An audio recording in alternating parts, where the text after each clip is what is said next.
Dear students, welcome to Learner's World. In this video, I'm going to talk about how I built this with Guy Raz, the true story of Instagram, FIUGP, Semester 4, SEC Commerce and Management, Calcutta University.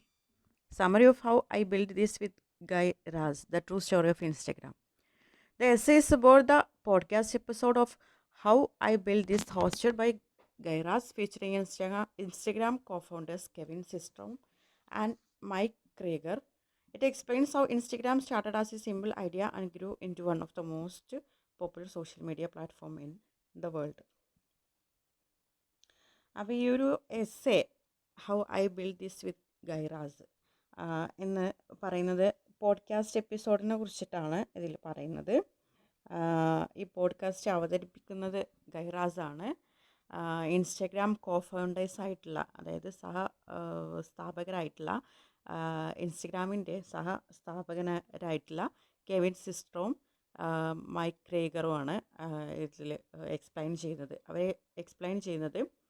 അതായത് Instagram start ചെയ്ത ആ ഒരു സ്റ്റോറിയാണ് ഇതിൽ പറയുന്നത്. ഒരു simple idea ആയിട്ടാണ് ഇത് സ്റ്റാർട്ട് ചെയ്യുന്നത്. പിന്നീട് ലോകത്തുടനീളം ആയിട്ടുള്ള ഒരു പോപ്പുലർ ആയിട്ടുള്ള സോഷ്യൽ മീഡിയ പ്ലാറ്റ്ഫോമായിട്ട് മാറി. The story begins with Kevin Systrom's interest in technology and photography. അപ്പോൾ ഈ ഒരു കഥ തുടങ്ങുന്നത് തന്നെ ഈ ഇൻസ്റ്റഗ്രാമിൻ്റെ ജനനം തന്നെ കെവിൻ സിസ്ട്രോത്തിന് ടെക്നോളജിയിലും ഫോട്ടോഗ്രാഫിയിലൊക്കെ വളരെയധികം ഇൻട്രസ്റ്റ് ആയിരുന്നു. അതാണ് ഈ ഒരു ഇൻസ്റ്റഗ്രാമിലേക്ക് നയിച്ചത്. Before Instagram he created an app called Bourbon, which allowed users to check in at locations, share plans and post photos. തുടക്കത്തിൽ ഇൻസ്റ്റഗ്രാം ഉണ്ടാക്കുന്നതിന് മുമ്പ് ഒരു ആപ്പ് ക്രിയേറ്റ് ചെയ്തിരുന്നു, ബേർബൻ എന്ന് പറഞ്ഞിട്ട്. അതിൽ ആളുകൾക്ക് ലൊക്കേഷൻസ് ചെക്ക് ചെയ്യാനും പ്ലാൻസ് ഷെയർ ചെയ്യാനും ഫോട്ടോസ് പോസ്റ്റ് ചെയ്യാനൊക്കെ കഴിയുന്ന ഒരു ആപ്പായിരുന്നു. However, the app was too complicated and users mainly liked the photo sharing feature. അങ്ങനെ ഈ ഒരു ആപ്പ് കുറച്ചും കൂടെ കോംപ്ലിക്കേറ്റഡ് ആയി മാറി. പക്ഷെ ആളുകൾക്ക് ഫോട്ടോ പോസ്റ്റ് ചെയ്യുക എന്ന് പറയുന്നത് കൂടുതൽ ഇൻട്രസ്റ്റ് ഉള്ള ഒന്നാണ് എന്ന് മനസ്സിലാക്കി തുടങ്ങി.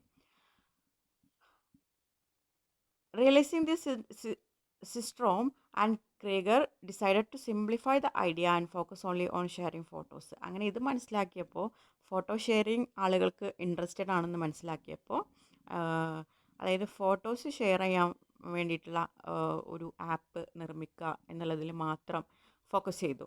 This decision change direction became the turning point in there success. ഈ ഒരു തീരുമാനമായിരുന്നു അവരുടെ ജീവിതത്തിലെ ഒരു ടേണിംഗ് പോയിന്റ് എന്ന് പറയുന്നത്, ഒരു വൈറ്റൽ മൊമെൻറ്റ് എന്ന് പറയുന്നത്. They created Instagram with a simple goal to make photo sharing fast, easy and beautiful. അവരുടെ ഒരു ലക്ഷ്യം, ആദ്യം ഇൻസ്റ്റഗ്രാം ക്രിയേറ്റ് ചെയ്ത സമയത്ത് അവരുടെ ഒരു മെയിൻ ഗോൾ എന്ന് പറയുന്നത് വളരെ സിമ്പിളായിട്ട് പെട്ടെന്ന് ഫോട്ടോ ഷെയർ ചെയ്യാൻ കഴിയണം, വളരെ മനോഹരമായിട്ട് ഷെയർ ചെയ്യാൻ കഴിയണം എന്നുള്ളതായിരുന്നു. The app included filters that made ordinary photos look attractive. പിന്നീടാണ് ഈ ഒരു ആപ്പിൽ ഫിൽറ്റർ ഉപയോഗിക്കാൻ തുടങ്ങിയത്. അങ്ങനെ ഈ ഷെയർ ചെയ്യുന്ന ഫോട്ടോസ്, സാധാരണ ഫോട്ടോസ് കുറച്ചും കൂടെ അട്രാക്റ്റീവായിട്ട് തോന്നാൻ തുടങ്ങി. Instagram was launched in October 2010. On the very first day, it gained about 25,000 users, which showed it strong potential. Instagram launch ചെയ്തത് 2010-ലാണ്, ഒക്ടോബർ 2010. ആദ്യത്തെ ദിവസം തന്നെ 25,000 യൂസേഴ്സിനെ അവർക്ക് നേടാൻ കഴിഞ്ഞു. However, the founders faced technical problems, including server crashes due to unexpected demand. They worked continuously to fix these issues and improve the system. അപ്പോൾ തുടക്കത്തിൽ അവർക്ക് ടെക്നിക്കൽ പ്രോബ്ലംസ് ഒക്കെ ഫേസ് ചെയ്യേണ്ടതായിട്ട് വന്നിട്ടുണ്ട്. പിന്നീട് അതൊക്കെ ആ ഇഷ്യൂസൊക്കെ കറക്റ്റ് ചെയ്ത് സിസ്റ്റം ഇമ്പ്രൂവ് ചെയ്തു. Instagram quickly became popular, especially among young people. Celebrity users like Snoop Dogg and Justin Bieber helped increase its popularity. Within a week of launching, Instagram reached 1 lakh users, and by 2012, it had over 30 million users. Instagram പെട്ടെന്ന് തന്നെ പോപ്പുലറായി. ഈ young പീപ്പിളിൻ്റെ ഇടയിൽ ആണ് കൂടുതൽ പോപ്പുലറായത്. Celebrity users ആയിട്ടുള്ള snoop dog, Justin Bieber, ഇതൊക്കെ use ചെയ്തതോടുകൂടി കുറച്ചും കൂടി പോപ്പുലാരിറ്റി കൂടി. അങ്ങനെ വിത്തിൻ ഒരു വീക്കിനുള്ളിൽ തന്നെ 1 lakh യൂസേഴ്സ് ഉണ്ടായി. 2012 എത്തിയപ്പോഴേക്കും 30 million യൂസേഴ്സായി മാറി. Throughout its growth, the founders focused on listening to users, improving features, and responding quickly to problems. They maintained transparency during technical outages and controversial changes. Their success came from creativity, good timing, adaptability, and bit of luck.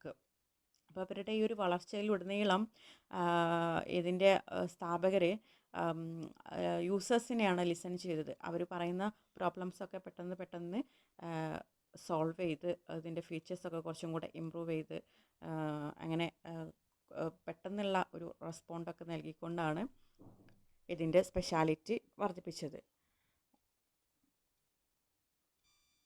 In 2012, Instagram was acquired by Facebook for $1 billion.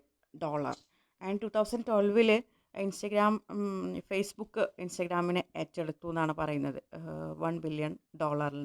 This acquisition showed how valuable the app had become in just 2 years. അതായത് ഇത് Facebook ഇൻസ്റ്റഗ്രാമിനെ ഏറ്റെടുത്ത സമയത്ത് നമുക്ക് മനസ്സിലാക്കാൻ കഴിയും ഈ ഒരു app എത്രത്തോളം വാല്യുബിളാണ്, 2 yearsന് ഇടയിൽ എത്രത്തോളം വാല്യുബിളാണ് എന്ന് മനസ്സിലാക്കാൻ കഴിയും. അതായത് highlights important themes such as innovation, adaptability, user-focused risk-taking, and the importance of timing in entrepreneurship. It presents Instagram not only as a technological success, but also as a cultural phenomenon that changed how people share moments online. അപ്പോൾ ഈ ഒരു highlight ചെയ്യുന്നത് themes എന്തൊക്കെയാണെന്ന് വെച്ചാൽ innovation, adaptability, user focus, അതുപോലെ risk taking. അതായത് risk എടുത്തു കഴിഞ്ഞാൽ നമുക്ക് സക്സസ് ആവാൻ കഴിയും. അതുപോലെ ഈ ഒരു ഇൻസ്റ്റഗ്രാം എന്ന് പറയുന്നത് ജസ്റ്റ് ഒരു ടെക്നോളജിക്കൽ സക്സസ് എന്നുള്ളതിന് ഉപരിയായിട്ട് ആളുകൾക്ക് അവരുടെ ലൈവ് മൊമെൻറ്റ്സ് ഷെയർ ചെയ്യുക എന്നുള്ള ഒരു ഫിനോമിനോൺ, ഒരു കൾച്ചറൽ ഫിനോമിനോൺ കൂടിയാണ് എന്ന് പറഞ്ഞുകൊണ്ടാണ് കൺക്ലൂഡ് ചെയ്യുന്നത്. Okay, thank you.